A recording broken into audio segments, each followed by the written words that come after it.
to the 25. Final 10 seconds of the half as they've got it 1st and 10.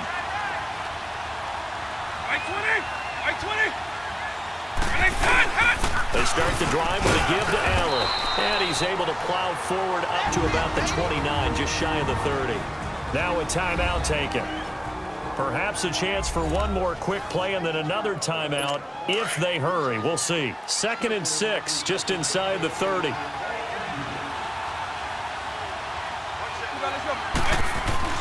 Second down, Vic. And this is incomplete with a clock showing just 3 seconds left. So after the second down incompletion, they'll come up now against a 3rd and 6.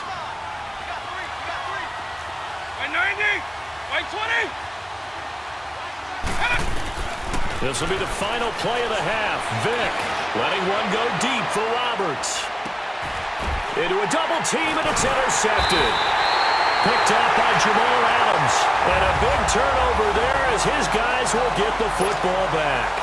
We now proceed to the start of the second half. So we have reached halftime with the visiting Saints out on top. And a good effort on the return there gets them across the 30 to the 33-yard line. Out come the Saints now. They'll go on offense first here to begin the third quarter. And both of these defenses have been stifling these last few drives offensively. Just not able to get anything going, so what needs to change? I think a lot of the guys will go back and review, so to speak, because everyone has someone assigned to how did each play work. Okay, what did we use that kind of worked for us during this game? Try and get back to some of those plays, as well as the possibility of showing something you haven't shown already in this game and trying to change things up. We'll see if they take the advice of Mr. Davis. Looking sideline, incomplete. Now, meanwhile, here's a second down throw that's knocked away and incomplete. A pretty good coverage there, and both of these defenses, they've had good coverage throughout this one. No doubt about it, and in today's NFL, where we're used to a bit more scoring, this feels almost like a well-pitched game in baseball on both sides, where the tension continues to build. Who's going to make the big play? First catch so far for Julio. He's got a first down. And defensively, they were in zone coverage there. Do you have to be a little careful you're losing playing against a good quarterback like he is to not play too much zone? Yeah, you have to be careful about how much time you're giving up. I think it's a good point you just brought up. So maybe if you still want to play zone, go to a zone blitz scheme. And you can drop anyone out of your defensive front. Defensive end, defensive tackle. It doesn't matter. You just exchange someone to bring more pressure towards the quarterback and still try and cover downfield.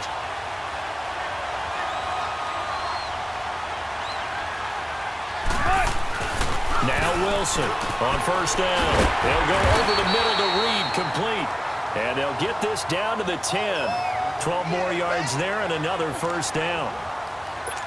That was a nicely run slant route, and what the receiver's trying to do is make the defender think he's going upfield for a deeper route and then breaks it off, usually after about 3 to 4 steps, and cuts towards the middle of the field. And now what he's trying to do is use his body to keep the defender away from the football and give the quarterback a really nice target. Now a throw to the end zone on first down, but it winds up incomplete. He was waving his arms, wanted the football, but he dropped it. And that reminds me of a story you told me from your days at Tennessee. We don't need to mention the other guy's name, but when he dropped an open pass that you blew coverage on, what did you say to him? Yeah, it's really not right since I blew coverage, but since he dropped the pass, I said, well, maybe next time. And he'll score. Touchdown, New Orleans. Russell Wilson, his second touchdown of the night. And the Saints now add 6 to their lead. A good, sustained drive there in this third quarter, capping it off with a touchdown to give them a nice 2-score advantage. It was actually a fun one to watch, wasn't it? I mean, for me, seeing the mix of what they did, how they moved the ball downfield, very sharp, too. Each and every play seemed to be executed with great dispatch. And no run back here. This will be a touchback, and it comes out to the 25-yard line. So here comes the Raiders offense getting ready for their first possession of the second half. They trail offense, first time to touch the ball in quarter 3, and we'll see what they can do. And I can't wait to see what they have planned, because some teams script to start a half. Other teams just go, okay, these are the sequence of plays we want to run. These things worked well for us. And sometimes they throw in that big chunk play right away. Shocker.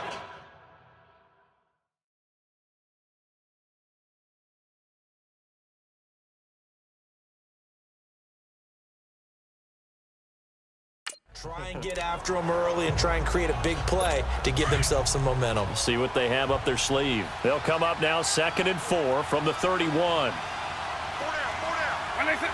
20. They stay on the ground with Allen. J.J. Watt, the one that gets him down.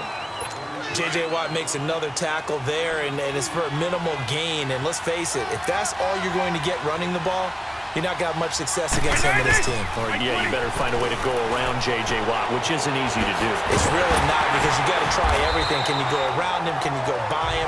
Can you influence him to get him out of position so maybe you can wall him off? He's a really sharp, intelligent player, as well as a physical specimen.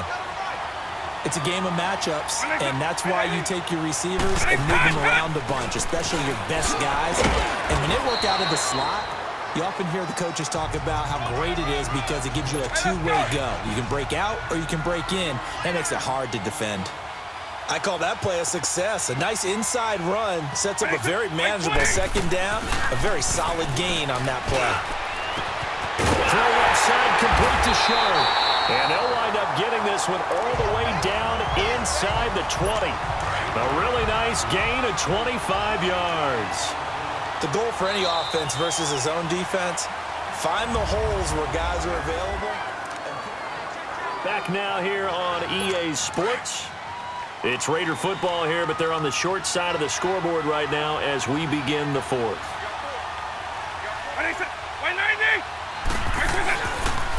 Now Allen.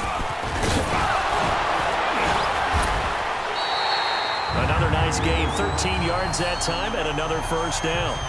What a game this defense has played. They're pitching a shutout, so it'd be fun to watch down the stretch to see if their defensive coordinator continues to be as aggressive as he's been all game long.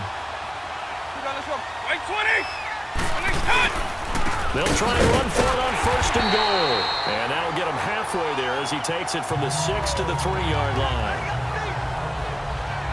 Not too many offenses want to turn down long drives, but when you're down what they are, they've got to pay it off with some points. So the ball position now at the 3. Here's 2nd and goal.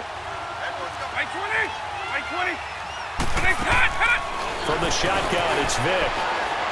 Rolling to it, under pressure now, and he's going to go down just inside the 5-yard line. Cam Chancellor in there to get him for a loss of a yard, and it'll bring up 3rd down. When you're this close to the goal line, you got to expect pressure from the defense, so the ball's got to come out fast. Got to get out of his hands quicker. Vick, 3rd and goal. And the Raiders are in for 6. Touchdown.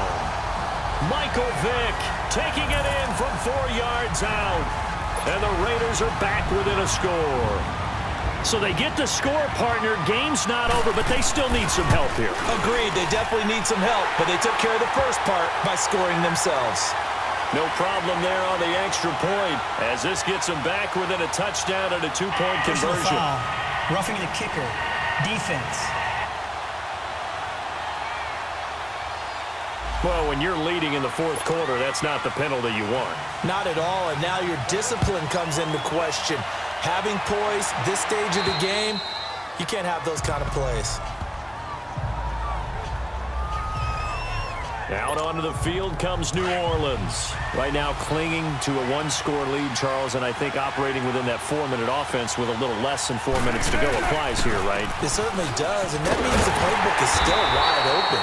But you are a little bit more careful about what you're calling. You want plays that are going to gain yardage, how would you say it, consistently, right? You don't need the big shots downfield, but make sure the clock continues to run. Pile up the first down.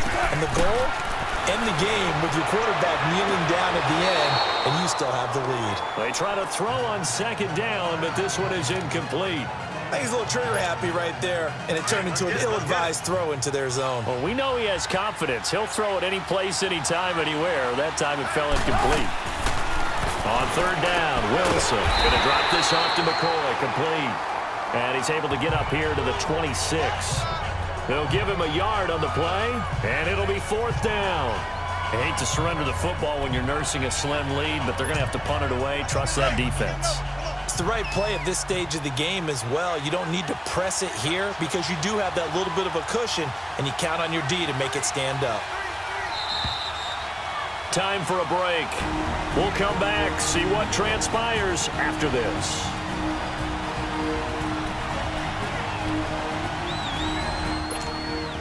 So it's Saints football as we get you reset. And here's a big one now. Try to hold this lead. They're going to go for it here on fourth down. Wilson. And that is incomplete. Boy, it looked like he had it and dropped it. And the Raiders with the football now in excellent field position. So nursing a slim lead, and that is the opposite of protecting that slim lead. All I can think here is that head coach, he knows more about what's going on with his team than we do. He must know something's up. Either he has trouble with his punter, right? He's worried about his defense. There's an explanation in there that we're going to ask for after the game, because in this situation, I wouldn't have done that in normal circumstances, but maybe he thought. And he can't get a throw off. He's taken down. What a huge play at this point in the game. Big play coming up. Here's 3rd and 10. I would expect to see some pressure here. They'll look to throw. To Allen on the dump off. And he's able to get it down to the 25-yard line. Just a 1-yard pickup on the play, and that'll bring up 4th down.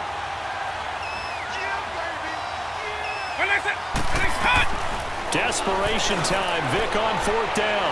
Now a desperate. And, a crusher there as it's intercepted.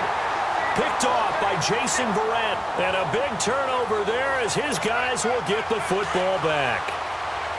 Brandon, offensively, this has been a tough day for him. Trying to find a place to throw the football. It's been extremely difficult. I've got to give a lot of credit to the secondary, especially the corners. They've got the receivers on lockdown. And they're going to get this beyond the 40 before he's taken down. The Raiders going to use one of their timeouts as the clock will stop with 55 seconds remaining in the football game. One play has him up past the 40 already, and another 1st and 10. They stick to the ground game on 1st down. It's Williams. Now the Raiders going to go ahead and use the second of their timeouts as they get the stoppage with a little over 50 seconds left to go in the game. Got to figure the rush is going to be fierce again as they come up 2nd and 13. On 2nd down, it's Tomlinson. Twisting away. Now he takes this one down almost all the way to the 30. And play is stopped here. Timeout. It's the defense calling the timeout here, as they'll stop it with just over 40 seconds to go in the game. So the big play changes the complexion of things. Here's 1st and 10 just outside the 30. They'll hand it off now. Williams. And he'll take this inside the 30 to about the 29, maybe the 28-yard line. Give him 3 on 1st down. It'll set up a 2nd and 7. The Saints going to call the first of their timeouts. That'll leave them with 2 remaining. We'll be back after this.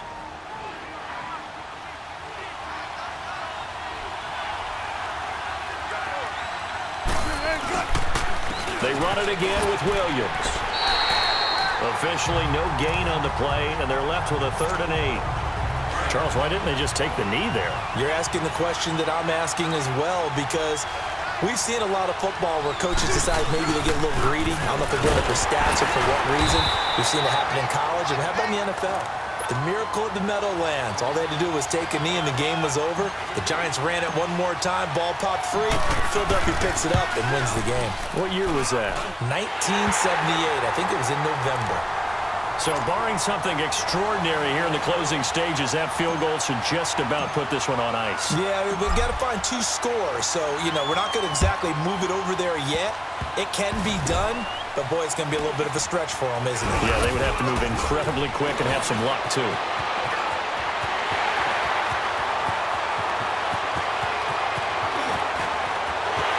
a little bit of a consolation prize there. He's into the end zone. Won't win him the game, but they do get the score with all zeros showing. But some fantasy players are really happy with that score. Doesn't affect the outcome, but, hey, nice job there to put it in the end zone for the final play. Could it affect other things? Sometimes these types